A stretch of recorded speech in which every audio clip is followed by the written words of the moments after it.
तो अयस्कों का सांद्रण अलग अलग तरीके से किया जाता है। तो अयस्कों के सांद्रण के अलग अलग तरीके हैं, उनमें से ही एक तरीका क्या है, फेन प्लवन विधि। फेन प्लवन विधि को कहीं बुक्स ने, किसी व्यक्ति ने, किसी टीचर्स ने अलग अलग ढंग से उसको झाग प्लवन विधि भी कहता है। ठीक है, अगर कोई कहता है झाग प्लवन विधि या फेन प्लवन विधि तो चीज़ वही है, कहने का तरीका अलग है। कोई फेन कहता है, कोई झाग कहता है ना। तो वो चीज़ को हम लोग पढ़ेंगे। और ये आपके एग्जामिनेशन में, 10th एग्जामिनेशन में 3 नंबर पक्का रख लो, पूछता है, ये पूछता है, कई बार पूछा है, रिपीट रहता है। तो हम लोग आज समझेंगे क्या कि फेन प्लावन विधि किसे कहते हैं। ठीक है, तो आगे करके चलते हैं कि ये तुम्हारा क्या है, फेन प्लावन विधि के लिए इंस्ट्रूमेंट। एक हम लोग जार ले लेंगे, ये क्या ले लेंगे, जार ले लेंगे। तो एक बर्तन है और बर्तन के अंदर क्या कर देंगे, तो पानी भर देंगे। क्या भर देंगे, पानी भर देंगे। तो कभी आप लोग कपड़ा धोए हैं, क्या कहते हैं, घर का टब होता होगा या कठौती होता होगा, उसमें पानी लेके कपड़ा धोते हैं। कैसे करते हैं कपड़ा धोने के लिए? आज हम लोग फेन प्लावन विधि बड़ा ही आसान घरेलू तरीके से सीखने जा रहे हैं। तो कपड़ा का धोने के लिए क्या करते हैं, पहले टब ले लेते हैं, उसमें नल या कल से जैसे हो पानी भर देते हैं, और पानी भरने के बाद क्या करते हैं, उसमें सर्फ डाल देते हैं। सर्फ डालने के बाद क्या कपड़ा गोद देते हैं? नहीं, कपड़ा सर्फ डालने के बाद उसके अंदर अपना हाथ डालते हैं और ऐसे ऐसे ऐसे ऐसे हिलाते हैं। जब इस तरह से हिलाते हैं तो उसके अंदर क्या होता है, जैसे कि यहाँ पर झाग उत्पन्न हो रहा है, फेन उत्पन्न हो रहा है, वैसे ही क्या होता है, उसके अंदर फेन उत्पन्न हो जाता है। तब उसमें कपड़ा को डाल देते हैं कुछ देर के लिए फूलने के लिए, तब उसको रगड़ के खींचते हैं। तो रगड़ के खींचते हैं, लेकिन यहाँ पर हम लोग क्या करेंगे, यहाँ पर रगड़ के धोएंगे। कैसे, तो हम लोग देखते हैं। तो उसके लिए एक जार लिया गया और पानी डाला गया, और पानी के अंदर क्या किया, पानी और चीर का तेल डाला गया है। चीर का तेल या कहीं पे उसको तारपीन का तेल कहते हैं, तारपीन का तेल।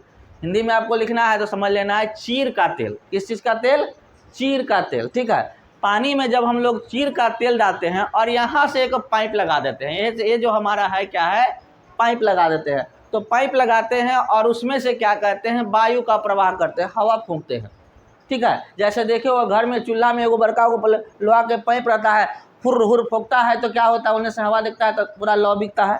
तो उसी तरह से यहाँ पर वायु का हवा प्रेशर, इस पाइप के थ्रू क्या कहते हैं, हवा का प्रेशर डालेंगे तो इस पानी के अंदर जो तेल डाला हुआ है, दोनों के अंदर क्या होगा, एक वाइब्रेशन उत्पन्न होगा, एक क्या कहते हैं घन तो ये दोनों आपस में टकराएंगे, और टकराने के बाद उसमें क्या उत्पन्न हो जाएगा, फेन उत्पन्न हो जाएगा। और वो फेन को क्या कहते हैं, हम लोग छान लेते हैं।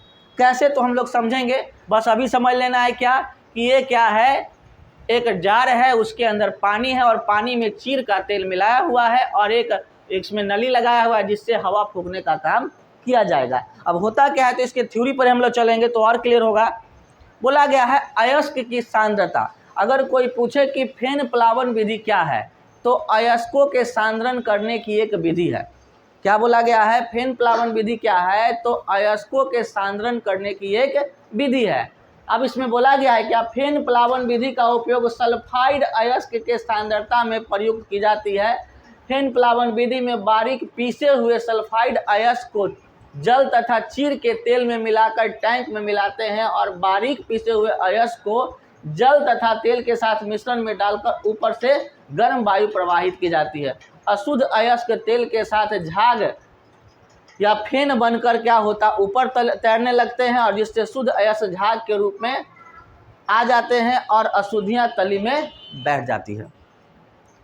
क्या होता है, कहा गया थ्योरी है, आप लोग नोट कर लीजिएगा, याद कर लीजिएगा। अब सिंपल भाषा में समझते हैं, सीधा है, सिंपल भाषा में समझते हैं। क्या करना है, अब तक क्या सबसे पहले क्या करना है कि हम लोग क्या समझेंगे कि होता क्या है, तो फेन प्लावन विधि, फेन प्लावन विधि अयस्कों के सांद्रण की एक विधि है। इसके अंदर क्या जाता है कि वैसे अयस्कों का सांद्रण किया जाता है जिसमें अशुद्धि के रूप में क्या होता है, सल्फाइड होता है। अशुद्धि के रूप में क्या होता है, सल्फाइड होता है। जैसे कि एग्जाम्पल में हम लोग देखते हैं, क्या, सिल्वर ग्लास, कॉपर ग्लास और कॉपर पाइराइट। क्या बताया गया है, ये सारे क्या है, देख रहे हैं, सल्फाइड क्या है, अशुद्धि के रूप में है, यहाँ पर सल्फाइड अशुद्धि के रूप में, यहाँ पर सब देख रहे हैं एस जो है वो क्या है, अशुद्धि के रूप में है। तो इस तरह के अयस्कों का शुद्धिकरण करने के लिए, सांद्रण करने के लिए हम लोग फेन प्लावन विधि का उपयोग करते हैं। कोई दिक्कत यहाँ तक? अब आगे की ओर चलते हैं हम लोग कि किया क्या जाएगा। तो इसके अंदर एक टब लिया जाएगा, सिंपल सा एक बर्तन लिया जाए, टैंक लिया जाए, जो भी लिया है। अब जितना क्या कहते हैं अयस्क का मात्रा होगा उतना ही बड़ा बर्तन लेंगे। अब उस बर्तन में क्या करेंगे, पानी डाल देंगे। पानी डालने के बाद क्या करेंगे, तो उसके अंदर चीर का तेल डाल देंगे। किस चीज़ का तेल डाल देंगे? चीर का तेल डालेंगे। और जो हमारा अयस्क है उसको सबसे पहले चूर लेंगे। चूरना मतलब समझते हो, विरंजक चूर्ण बनाना। विरंजक चूर्ण जैसे कि आप लोग घर में तिलंगी उड़ाते होंगे, छत पे तिलंगी उड़ाते हैं, तो तिलंगी उड़ाने के लिए धागा को मांझा किए हैं कभी? क्या करते हैं उसमें, क्या करते हैं कि चावल को, भात जो बनता है उसमें क्या होता है, शीशा को पीस लेते हैं और दोनों को मिला के क्या करते हैं, रगड़ देते हैं, तो मांझा हो जाता है। तो जो शीशा चूरते हैं महीन महीन, तो उसी को बोलते हैं चूर्ण करना। या घर में क्या होता है, कोई सूखा कोई वस्तु होता होगा, मतलब जैसे कि आप लोग कभी कभी घर में किसी को कट छट जाता होगा, घाव वगैरह हो जाता होगा, तो टैबलेट को चूर के लगाते हैं, ठीक है, तो चूर्ण लगाते हैं ना। तो जैसे वो सब क्या कहते हैं, अयस्क को जैसे कि हम लोग आटा को पीस लेते हैं वैसे उसको चूर देते हैं, महीन महीन क्या करते हैं, उसको चूर देते हैं। तो जब अयस्कों को महीन महीन हम चूर देते हैं तो चूर्ण जो होता है उसी को हम लोग क्या कहते हैं, विरंजक चूर्ण। अयस्कों को जब हम लोग महीन महीन चूर देते हैं तो चूरने से जो प्राप्त होता है उसी को क्या कहते हैं, विरंजक चूर्ण। कोई दिक्कत? अब उस विरंजक चूर्ण को इस तेल, मतलब चीर के तेल और पानी का दोनों का मिक्सचर में क्या करते हैं, डाल देते हैं। इसके अंदर क्या करते हैं, डाल देते हैं। जैसे ही डालेंगे और डालने के बाद इस पाइप से क्या करेंगे, गर्म हवा फूकेंगे। गर्म हवा क्या करेंगे, फूकेंगे। तो जब गर्म हवा फूकेंगे तो इसके अंदर एक वाइब्रेशन, घनन उत्पन्न होगा। अब सिंपल है, पानी हम लोग ले क्या करेंगे, फू, तो पानी उछलेगा ना जी। तो पानी क्या करते हैं, तेल आपस में टक्कर करेगा और टक्कर करके इसके अंदर क्या हो जाएगा, फेन उत्पन्न हो जाएगा। तो फेन से फायदा क्या होगा कि सल्फाइड अयस्क, चूंकि भाई उसके अंदर जो अशुद्धि होता है, अयस्कों के अंदर जो सल्फाइड अशुद्धि के रूप में होता है, चूंकि वो भारी होता है, तो वो क्या होगा, तली में क्या होगा, अशुद्धि। देख रहे हैं यहाँ पर हमारा क्या लिखा रहा है, अशुद्धि। तली में क्या होता है, उसके पैन में, उस बर्तन के नीचे क्या होता है, गंदगी जम जाता है। जैसे क्या करते हैं हम लोग, बर्तन क्या करते हैं, कपड़ा खींचते हैं तो उसके टब में क्या होता है, गंदगी नीचे आ जाता है ना। तो वैसे ही अशुद्धि क्या हो जाता है, नीचे आ जाता है। और शुद्ध धातु जो होता है ऊपर के फेन में फंस जाता है। शुद्ध धातु जो होता है ऊपर के फेन में फंस जाता है। कैसे? जब हम लोग कपड़ा खींचते हैं तो गंदगी नीचे रह जाता है और कपड़ा ऊपर पानी में छला जाता है। तो उसी तरह से फेन भी क्या होता है, ऊपर छला जाता है, उसी में क्या होता है, शुद्ध धातु भी छला जाता है। और छलाने के बाद इस फेन को छानकर अलग कर लेंगे। फेन को छान के क्या कर लेंगे, अलग कर लेंगे। और जब अलग करके क्या करेंगे, उसे धूपा में सुखा देंगे। तो सुखा देंगे तो फेन तो हवा में उड़ जाएगा, तो बचेगा क्या, शुद्ध धातु, पानी बचेगा। आय रे बाप, का दम बुड़बक है। सिंपल बात है कि फेन हवा में उड़ जाएगा तो पानी उसमें बचेगा। हम क्या बोल रहे हैं कि जब हम क्या करेंगे, पानी और चीर का तेल इसमें डालेंगे और साथ ही विरंजक अयस्क को जो महीन महीन चूर्ण किए हैं उसको भी डाल देंगे। डालने के बाद हवा से फूकेंगे या हाथे से हिलाएंगे। हाथ से हिलाएंगे तो हिलाने से क्या होगा ना, चूंकि छोटा बर्तन रहेगा तो हाथ से भी हिला के प्रैक्टिकल कर सकते हैं, लेकिन बड़ा टैंक होगा तो हाथ से तो हिलेगा नहीं, तो हवा का प्रेशर देना होगा। तो हवा का प्रेशर दे सकते हैं, या छोटा बर्तन है तो हाथ से हिला, जैसे कैसे हम लोग सरफ को पूरा घोरते हैं वैसे भी कर सकते हैं छोटे बर्तन के लिए। करने के बाद तो क्या होगा, जो कचरा होगा वो नीचे आ जाएगा, जो अशुद्धि होगा वो नीचे आ जाएगा, और शुद्ध धातु जो है इस झाग में फंस जाएगा, झाग में फंस जाएगा, अटक जाएगा। तो झाग ऊपरे है और अशुद्धि नीचे है, तो दोनों अलग अलग हो गया।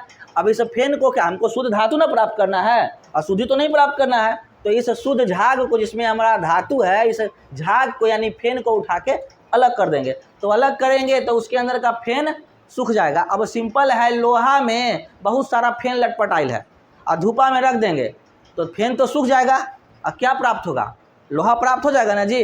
तो उसी प्रकार से हमारा, अगर कभी कभी ऐसा देखे हो घर में चांदी धोए, चांदी आप लोग पायल पहनते हैं चांदी का, तो वो गंदा हो जाता है, तो सर्फ लेकर रगड़ के धो देते हैं, और धो देते हैं तो धोने के बाद क्या होता है, गंदगी तो नीचे वो पानी में चला जाता है बर्तन में, लेकिन वो जो चांदी का आपका है वो आपका पायल या जो भी, तो उसको क्या करते हैं, तुरंत पहन लेते हैं, धूपा में रखते ना है जी।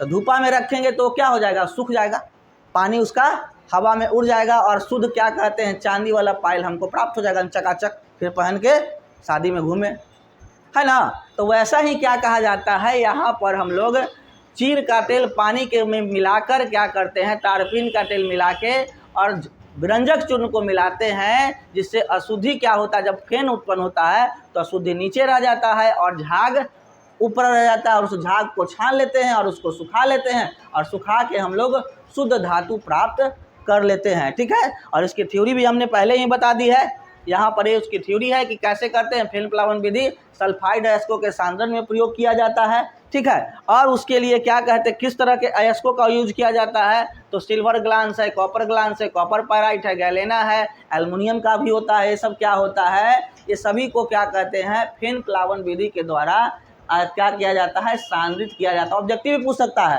कि कहा जाएगा क्या कि कॉपर ग्लांस जो होता है इसका सांद्रण किस विधि द्वारा किया जाता है, तो फिल्म प्लावन विधि द्वारा किया जाता है।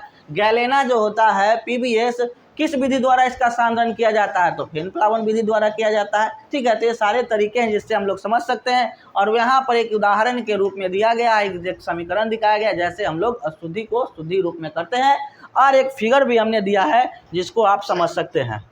इस तरह के फिगर आपके एग्जामिनेशन में अगर पॉसिबल होगा तो इस तरह के फिगर, क्योंकि वो तो आपका एक एनिमेशन टाइप है तो बन नहीं पाएगा, तो आप इस फिगर को बना लीजिएगा। और इसमें देखिए क्या किया गया, झाग उत्प्लावन विधि। हमने बोला था कि फेन प्लावन विधि भी कर सकते हैं, झाग प्लावन विधि भी कर सकते हैं, या झाग उत्प्लावन विधि भी कर सकते हैं। इसमें क्या किया है, बुलबुले पिसा हुआ अयस का शुद्धि। यहाँ पे क्या हुआ है, अब क्या किया गया है, पानी और चीर का तेल मिला के और क्या किया गया, इसके अंदर अयस्कों को भी मिलाया गया और इससे हवा प्रवाहित किया गया, प्रेशर दिया गया। तो प्रेशर दिया गया तो इससे क्या हो रहा है कि अशुद्धि नीचे रह जा रहा है, बुलबुला बन के क्या होता है, झाग उत्पन्न हो जा रहा है ऊपरे, और क्या होता है, शुद्ध धातु झाग में मिलल जा रहा है, और इधर झाग को हम लोग छानले जा रहे हैं। जैसे जैसे छान लिया और इसको सुखा देंगे, और सुखा के क्या होता है, शुद्ध धातु प्राप्त कर लेंगे। तो जो बताया आज हमने, किसी प्रकार का दिक्कत नहीं ना, समझ में आया, मज़ा आया। तो चलिए अब बाकी हम लोग नेक्स्ट क्लासेस में देखेंगे, ठीक ना।